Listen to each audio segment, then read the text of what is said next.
What's up? This is your host, Non-Fungible TC, Non-Fungible today and Non-Fungible tomorrow. And welcome to August and welcome to a new month. We have a long month before us. Then we'll have September and then we'll have the Ethereum merge. Super exciting. I took a break for 2 days. Now I'm back. And the reason why I couldn't do a live stream last Thursday is that I was invited by PMQ, which is actually a design, like a like a place where they invite a lot of designers and stuff to have shops there to host workshops, right? So I was invited by them to give a sharing about digital fashion and how NFTs and the metaverse is able to kind of revolutionize the industry of digital fashion. So this is just some photos. Crypto Bluto, welcome. Thank you for being here. So today I want to talk about something called NFTiff. Okay, so yesterday this thing took the Twitter by storm. Okay, so what happened was that yesterday on Twitter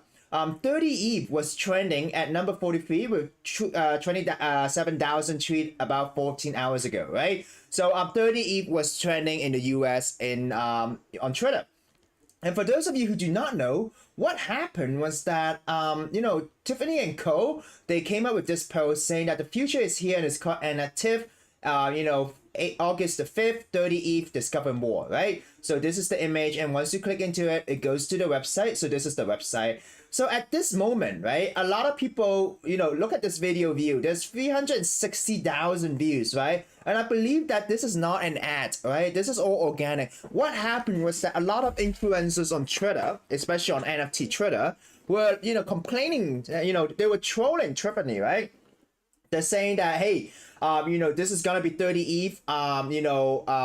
Good luck with selling out. 30 ETH there's some problem with your pricing and stuff like that, right? And a lot of people were, mad, or they're just saying that, hey, Tiffany, you are a cash grab, right? Why are you trying to cash grab us, right?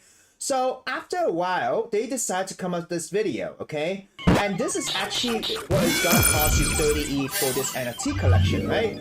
So what this is actually, this is a limited edition of 250 pendants, where you will have so only CryptoPunk holders can mint this, a limited supply of 250, and it costs you 30 ETH, right?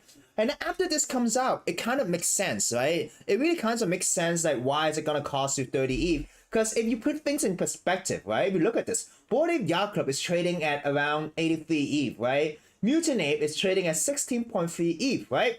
And not a lot, and Moonbird is only at 19.48 ETH, right? So 30 ETH is a lot of money, right? 30 ETH is definitely a lot of money. And Tiffany hasn't been doing anything in the Web3, or have they? Because a few months ago, I did share that Tiffany and Co. acquired Tom Sachs Rocket Factory NFT for $380,000 US, right? So it's interesting to see now they're trying to, get 51,000 US per NFT. So basically what happened is that, Tiffany, if you look at the state, right, it's interesting to show you some insight, right? This happened in March 29th, right? It took Tiffany 6 months. It took them 6 months to really understand the NFT space and to really come up with a collection. And, it kind of makes sense as well, because if you really look at the CryptoPunks, right? CryptoPunks are actually trading at a really high price right now. Let's see if we can find it. It's a CryptoPunk. Because in the beginning, people were angry, they were saying that, hey, Tiffany, you're a cash grab. But you really think about it, people own a CryptoPunk, right? CryptoPunk is sitting at around 68, 67 ETH right now. And this collection is only targeted to CryptoPunk holders, right? So if you really think about it, first of all, I think they're really smart, because this pricing definitely shocked a lot of people. It created a lot of noise. They were able to get 376,000 views, which I believe are all organic. Look at the retweet, a lot of retweets here. And it's the right market segment, right? They're targeting only CryptoPunk, right? It really shows you that sometimes NFT, especially luxury brands, might not go for the mass, right? It might go to a niche audience, right? And only the audience that can afford it, right? And I just want to say that Tiffany has been planning this for like 6 months, I believe, half a year already. They aren't just here out of the blue. So definitely interesting, because if you go to the website, okay, want to learn more about TIFF, check out the FAQ. So this is a collection of 250 digital passes, okay? which may be minted when purchased and redeemed by CryptoPunk holders for the creation of a custom design pendant, right? So basically, it is only limited to CryptoPunk holders, and the designers will interpret each CryptoPunk into custom design pendant, converting the 87 attributes and 159 colors that appear across the collection to similar gemstones. So all of this will be using gemstones, right? These aren't just crystals, these are gemstones. So which really kind of justify the price of 51,000 if you really think about it. So they talk about the size. Gold, it will use 18,000 rose or yellow gold, okay? And stones will have at least 30 stones, and these are gemstones or diamond.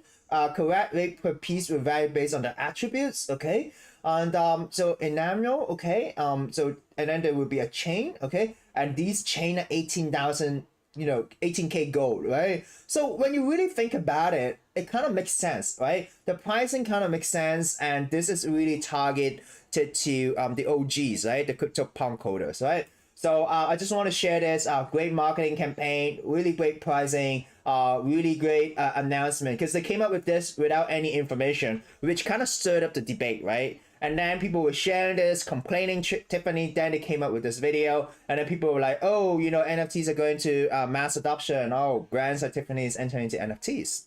So yeah, that's it. Okay. So moving on to the traditional news, crypto is going down a little bit. I do think that after the rallying, it does need some time to retrace. It does need time. So today we have Activision Blizzard and OM conductors WWE for earnings result.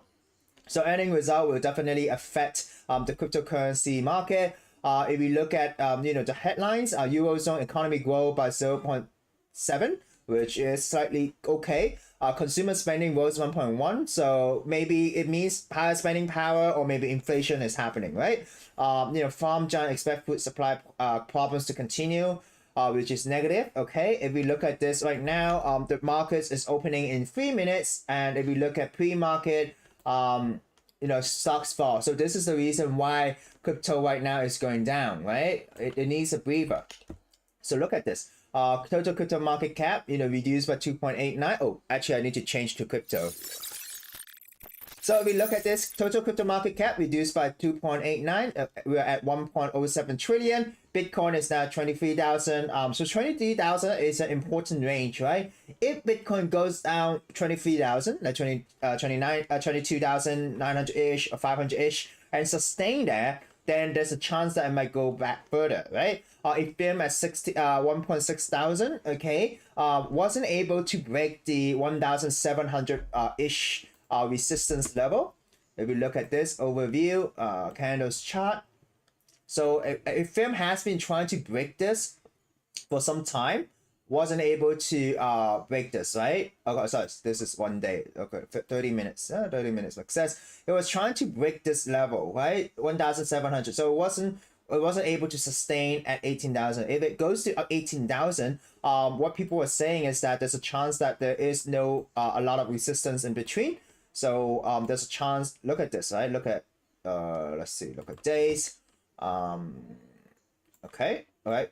So if we break this 18,000 level, okay, and then if we break over here, because this went down so quickly, right? People were saying that, oh, there isn't a lot of resistance and stuff like that, so it might boom go up, right? But we'll have to see, right? ETH 2.0 is coming up. We'll have, we really have to see what the market sentiment is, but definitely this is being affected by the traditional market. Stable coins went down, so it means some money is leaving the market. Sea of red, not surprised, okay? But remember, the market do turn around really quickly, right? So have patience, guys. Like, we still have this momentum, right? Sometimes I think one of the biggest concern is that if 2.0 does come, where's the next rallying thing, right? So that would be my concern. So our market in general, Bitcoin dominance slightly going down, interesting, and then ETH still slowly creeping up, right?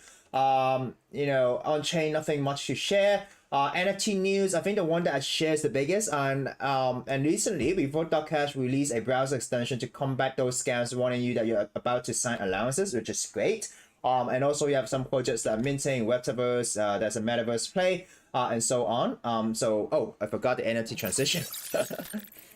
So yeah, I took a break for 2 days, kind of forgot, how things work here. But anyways, today for NFT news, I want to talk about this, right? So Vitalik Buterin did say something about Facebook Meta, right? He says that Facebook's metaverse will misfire, saying that the metaverse is going to happen, but I don't think any of the existing corporate attempts to intentionally create the metaverse are going anywhere, right? So basically, his critique is that we don't really know the definition of the metaverse yet, right? It is too far early to know what people want. So anything Facebook create now will misfire, right? But I am really hesitant about this because I'm not sure if Vitalik has seen Facebook's announcement, like the announcement video that they did, the keynote speech that Mark Zuckerberg did, and also the videos that they have been putting out, right? You have been seeing how they're using augmented reality and VR goggles, and then haptic feedback, gloves and stuff like that, right? So I do believe that Facebook do know what they're trying to do, and when you come to the precipice of technology, for example, back then when the iPhone wasn't out, right? No one know what people need in terms of the mobile device, right? Apple was the one that pioneered it, right? They pioneered to create an iPhone. People didn't know they need a closed system phone in order to enjoy the benefits of the phone. But the iPhone came out, right? So I do think that Facebook do know what they're doing. They have been acquiring other metaverse companies, and really, I think one of the biggest critique, right? Some influencers are saying that, hey, Facebook should just buy Sandbox, right? And Sandbox said, oh, they're not gonna sell it, right? But Sandbox itself isn't really the metaverse, and if influencers tell you that the Sandbox is a metaverse, then they don't understand the whole concept. The metaverse is the next iteration of the internet, which basically means that, okay, rather than watching like a 2D screen right now, in the future, the internet is going to be 3D. So watching my YouTube show in the future, maybe I have motion tracking, right? Motion tracking technology could be very cheap. And then you'll be in maybe a talk show where I'll be in a 3D space. I'll be talking about maybe having a PowerPoint slide, which is this. And then you'll be sitting in the audience in a 3D space, right? That's the iteration of the next, that's the next iteration of the internet, right? We all have this visual, right? We kind of understand what it means, right? Facebook, did come up with some videos about trying to show people what the iteration of the internet is, right? And also, I always think that, only Facebook companies like that is able to really afford, the next gen tech development, right? So, I'm not trying to put shade on Sandbox or anything, right? I appreciate that they're trying to do like NFTs and stuff like that. But really, if you look at back, right, the Web3 Open Metaverse Alliance came out only after the Metaverse Standard Forum came up that was headed by the tech companies, right? The major tech companies. And that Metaverse Standard Forum came out and kind of didn't invite the Web3 companies, right? And if you really think about it, that is the catalyst for them to create this DAO, right? If you look at the timeline, before that, before this competition, none of these Web3 companies came together and say, hey, especially look at Sandbox, look at voxels, right? They use the same voxel type of 3D creation graphics, right?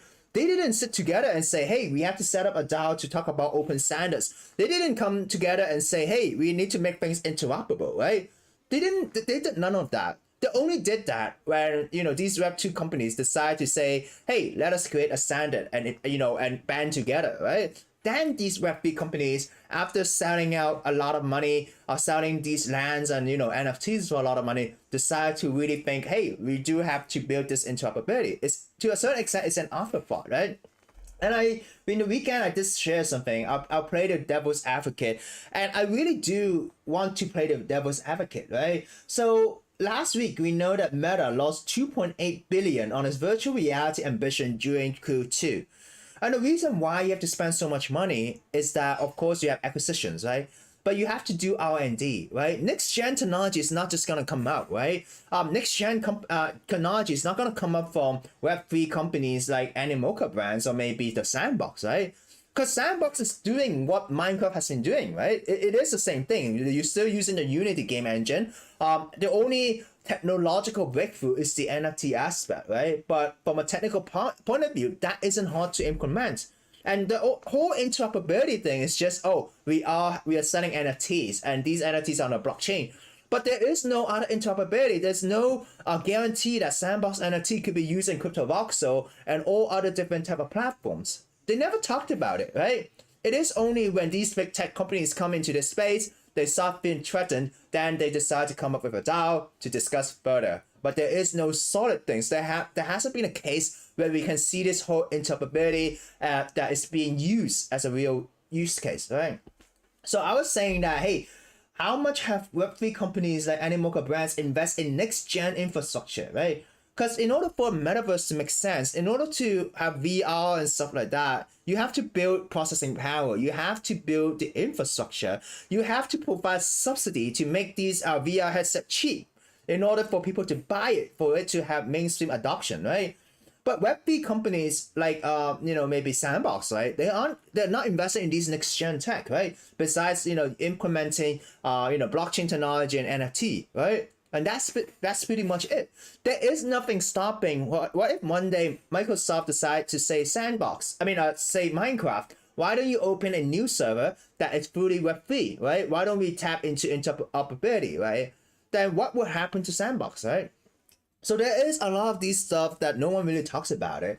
And what have these Web3 brands? They raise a lot of money, right? They raise a lot of money, secondary royalties, sales and stuff like that. But they haven't really given back to the infrastructure and the next gen. And I don't think the money that they could use could afford to do that, right? Because Facebook lost 2.8 billion in just six months, right? In order to build this, right?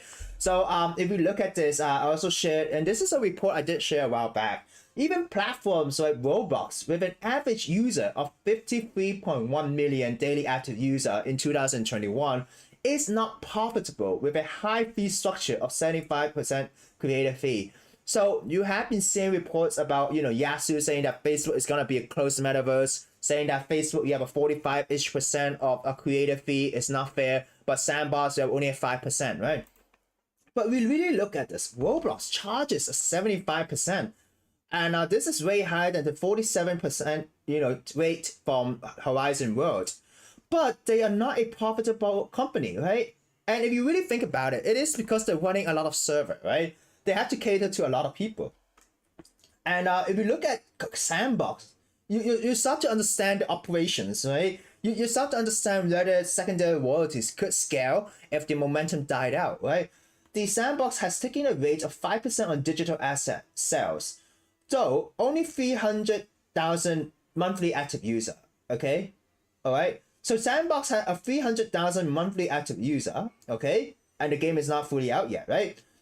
Can prove challenging and can lead to further growth slowdown, right? So basically, look at this, right? 53 million daily active user versus 300,000 monthly active user, which is Sandbox.